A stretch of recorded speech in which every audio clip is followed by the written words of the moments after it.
दुखुनांथाव खौरां कमलाबारि गामिनि रबिना बर'आ गोब्राब बेरामजों भुगिनांनानै दङ। बाक्सा जिल्लानि सालबारि महकुमानि बेन्दोंआव थानाय कमलाबारि गामिनि सबिन बर' आरो चित्रा बर'नि आंगो फिसाजो आरो सालबारि फरायसालिमानि बारग' फरायसा रबिना बर'आ 6 दानसोनिफ्रायनो गोब्राब बेरामजों भुगिनांनानै दङ। रबिना बर'आ किडनि आरो लिभारनि गोब्राब बेरामजों जुजिगासिनो। बिसोरनि नखरा रबिना बर'नि बेरामखौ नायै नायै गोबां रां रुफा हा हु जोबलांजोब्बाय। अब्लाबो बिनि बेरामखौ सोखानो थाखाय थोजासे नङा। बेराफारसे बिस्रानि न'आ गोरिब नखर। लोगोसे रबिना बर'हा गावजों लोगोसे बिमा बिफा आरो सासे बिनानाव दङ।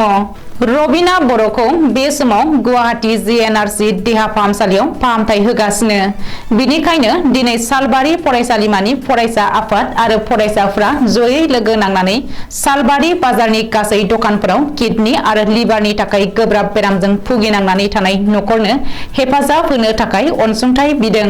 आरो लोगोसे सालबारि फरायसालिमानि फरायसाफ्रा नखरनि जानानै खौरांनि गेजेरजों खावलायदों दि बेरामिनि एबा रबिना बर'नि सावगारिखौ बिटिआरनि गाहाय मावफुं सोद्रोमा प्रमद बर'नो वाट्सएपआव दैथाय हरदोंब्लाबो दासिमबो नायाखै।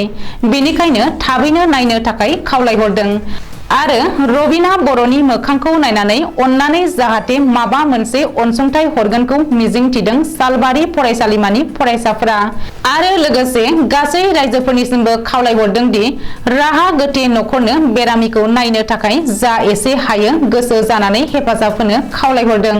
हेफाजाब होनो थाखाय बेरामि रबिना बर'नि एकाउन्ट नाम्बार 387485722273 IFSC SBIN 00185557 आव हरनो थाखाय खावलायहरदों।